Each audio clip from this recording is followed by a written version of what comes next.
lovely listener, you're tuned to BBC Radio London's breakfast show. The time 8:47. It's Thursday the 5th of October and things are looking up enormously. I've cheered right up, let me tell you. School children from across London are selling their own grown fruit and vegetables at Borough Market today. The famous School Food Matters are calling on the government to support food growing in every primary school and include gardening skills in the national curriculum.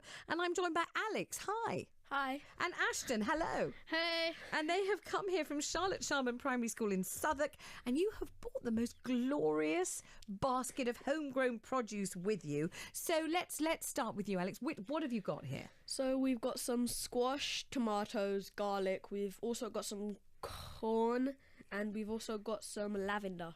The lavender smells heavenly. Ashton, this is a ginger root. Yes. My gosh, I mean, were you involved personally, you two, in doing this? Did you do the digging and the fertilising and the planting? No. Yeah, we did gardening club. Yeah. And we made stuff. So we have an edible garden where we grow plants, and we pick some of the stuff out, and then we make it into like pizza, salad, cupcakes, all of those.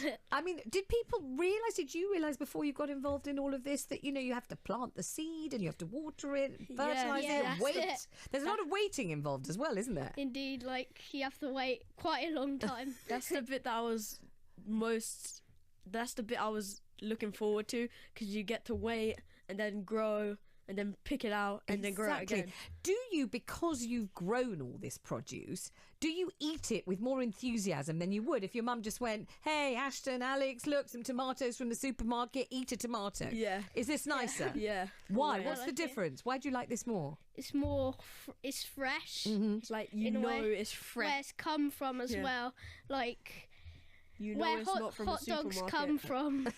Where do hot dogs come from? You don't want to know. I watched a video about it. You don't want to know. I'm too young to know these things. Don't tell me. Don't come in here and start telling me that. Now, if you heard a deep laugh, this is a bearded gentleman who's not one of the pupils of Sharman Primary School, but instead is here from Borough Market. He's the managing director, Darren Henaghan. Hello, thanks for joining us. Hi, how are you? I'm fine. So tell me what the point of it. I mean, this looks spectacular. The boys are lovely, but what's the point of it all? It is.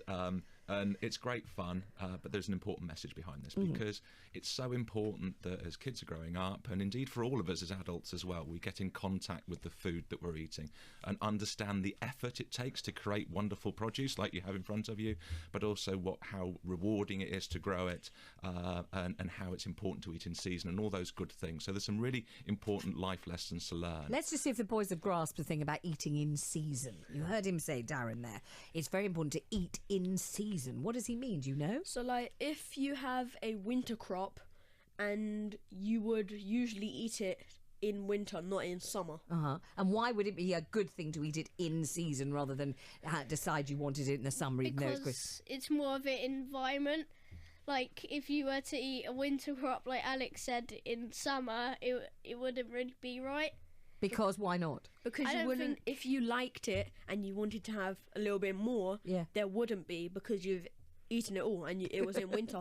Whereas if you were in winter and you ate a winter crop, you would have more of it. But what about people listening who think, I love strawberries, I want to have them with my Christmas lunch, I want to have them in December? I know they don't grow in December, but hey, they're my favourite fruit. What would you say to them? Well, that's fine if you enjoy the fruit that you like, then, and when you want to eat it, then you can eat it when you want to eat it. But our advice is to eat it in the season. Yeah, because it feels more appropriate. It feels appropriate, Vanessa, Darren. my work it does feel appropriate. I mean, there are a few other reasons, aren't there, about things like food miles. You know what I mean? You've got to fly it in from a hot country to a cold country, and then you're flying planes with strawberries on, and you really want to say, mate, it's not the strawberry season. Wait to have strawberries in season.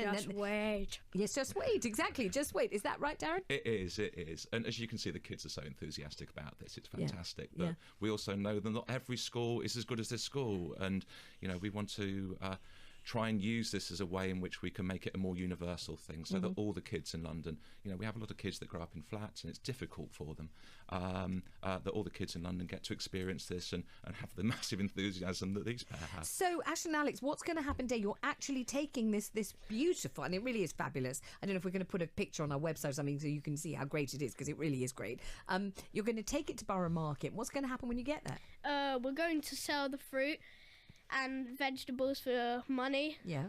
So we're going to set up a stall and then we're going to lay them all out, and we are hoping we'll get at least around £50. Yeah, 50, 60. And what will you do with the money when you get it?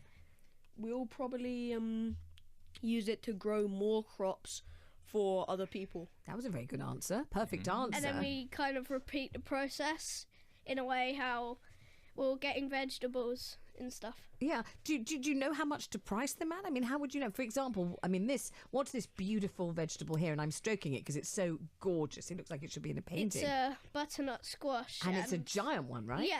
You would probably sell it around £5-6, actually. It depends really on how big it is. And like, how I'm ripe not gonna it is, smell, if it's good or not. Let's ask Darren. I mean, we've had an estimate of £5 to £6. Is that right? I think that would be a fantastic price if they can get it. Possibly a little bit less than that. Maybe a bit less.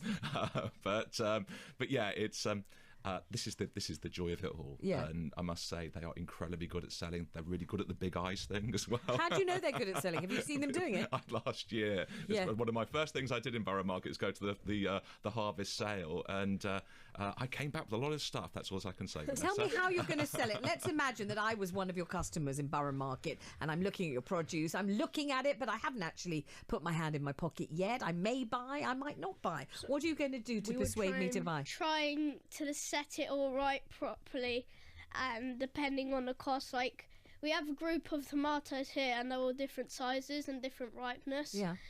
But it wouldn't be right to charge a small tomato that's not even ripe for £10 and then charge a nice one. We would probably judge it by the size of it. Yeah. And But let's say I'm big coming it is, up to your stall and I'm looking, for example, at these pears. You see, I picked it up like this. I'm looking at it. I'm umming and ahhing. I don't seem to be absolutely sure I want it. How are you going to persuade me? Come on, Vanessa. I recognise you from on the flavour, TV. really. Buy it. What are you going to say to me? Like, in what cause? Like, when would you really feel like a pear? It's kind of like advertising. I forgot what it's called, but it's advertising. Like, you see something on the street and then it makes you want it.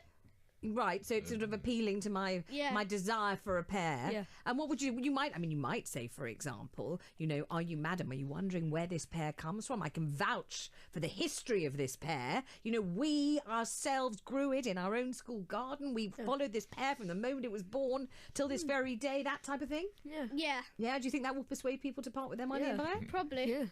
Right, what would you say to... Oh, look at these carrots. I've only just discovered these beautiful baby carrots. They're absolutely glorious, aren't they? They're really gorgeous. What would you say to people who haven't had a chance to garden? They are actually really good with stews. What, the They're carrots? good with curries, yeah. Yeah, and we'd recommend that you start your own garden in case one day you needed some vegetables and you didn't want to go to the shops. You could just take them out and make a nice carrot stew with them. Very true. Now, if your mums easy as are it is. listening, I hope your mums are listening to you both on the radio. Yeah. Because you're doing incredibly well. We're so impressed Hi, with you. Mum.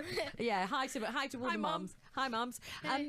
Would they be laughing at home saying, really, Ashton and Alex, when nobody's listening to them, they don't really eat vegetables. They like burgers, they like chips, they're never eating vegetables at all? Or would they confirm that you do really eat vegetables at home?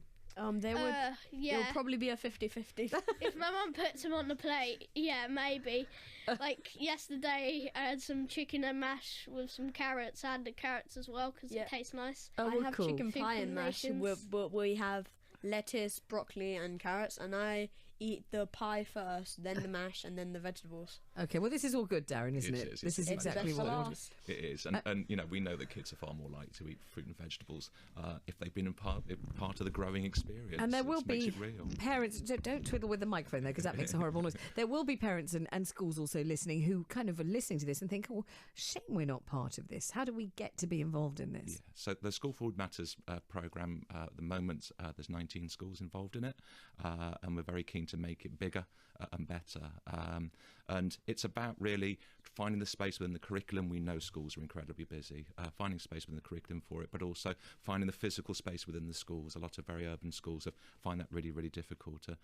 But if people want to take part, get in contact with us at Borough, or get in contact with the great guys at School Food Matters, and we'll work with you and see what we can do. All right. Well, as ambassadors, I would like to say that Ashton and Alex have really done a magnificent job. Thank you very much for coming in. You've been very cool. You've been very funny. It's been really nice to see you both.